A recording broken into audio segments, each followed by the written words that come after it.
What are we doing here? And where are we gonna go? It's like we just woke up one morning and then it's welcome to the show. Don't ask any questions, just go with the flow. Make as much money as you can and try your best not to get broke.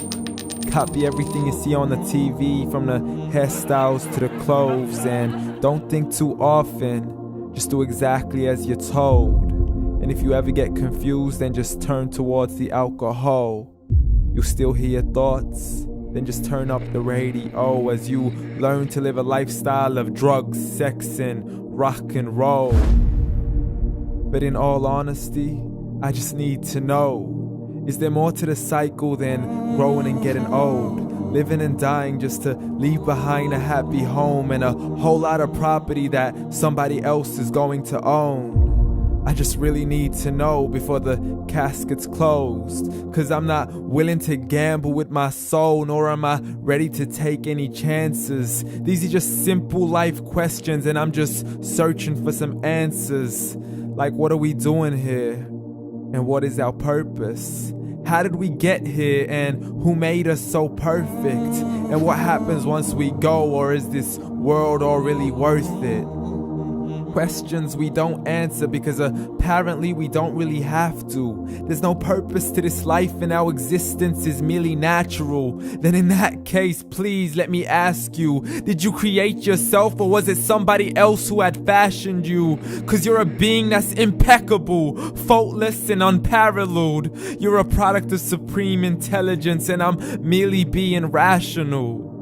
For there isn't a camera on this earth that can come close to the human eye, nor a computer that can compete alongside the human mind. And if the whole world was to come together, we wouldn't be able to create a single fly. So many signs, yet we still deny. As science tries to justify that all this could come from none, when it's a simple sum. 0 plus 0 plus 0 cannot possibly ever give you 1.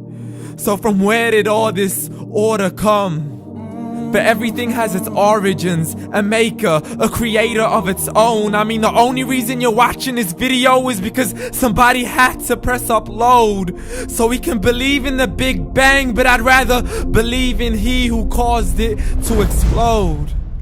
Allah, the creator of everything along with every single soul. The ever-living, the master, the only one who is in control. Unlike his creation, beyond our imagination. And no, he's not a man, nor does he have any partners in association. He's on his own. And no, he did not ever leave us alone. Just like every manufacturer, he left us with an instruction manual. The Quran and Islam, and I'm sorry to jump to conclusions, but it's the only one possible. The only definition of God is the one and only supreme being. It's logical. A book with 0 contradictions, with miracles that are both scientific and historical, all revealed over 1400 years ago. Like the detailed description of the human embryo. The descriptions of the human embryo in the Quran cannot be based on scientific knowledge in the 7th century. To the mountains as pegs holding firm the earth below, and the 2 seas that don't mix in a complete separate flow. To the planets in orbit, alternating night and day as they stay in flow. The expansion of the universe and the creation of everything from H2O.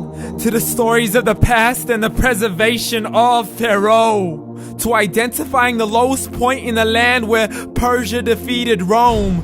The gushing fluid that created man in the glands between the ribs and the backbone. And not a word has changed, it's still the same. So please explain how all this was known over 1400 years ago. To a man who couldn't read or write, as he would recite whatever the angels spoke. And if you still don't believe, please try to come up with something that's even close. But you can't, so we took God as a mockery and his messengers as a joke. Muhammad could not read or write. How somebody who can't read or write gonna start a religion? Dismiss these scriptures as legends and tales of the ancient folk as we live life according to our whims, desires, and hopes. Saying this life is the only home we will ever know. We will live then die, then simply turn to bones. YOLO! Correction, after the grass dies, the rain arrives and it regrows, and Allah promises to do the same thing to your very soul and bring you back from your very fingertips to your toes, as the all-seeing supreme being watches us so close, and we are surely being tested in our wealth, our health, and our self, and everything that we've been blessed with. So believe, for we will surely be resurrected and be brought back to our Lord and account for every single deed as He hands us our books and orders us to read. From the bad to the good and everything in between. You yourself are sufficient for your own accountability, so don't be mad at me. You are the one who thought He wouldn't come back to me. I gave you a whole life long to search after me, but you were busy in all that which was temporary, so read. And glad tidings to all those who believed, and if you disbelieve, read. And don't let that day be the first day you find out what your life really means. Read.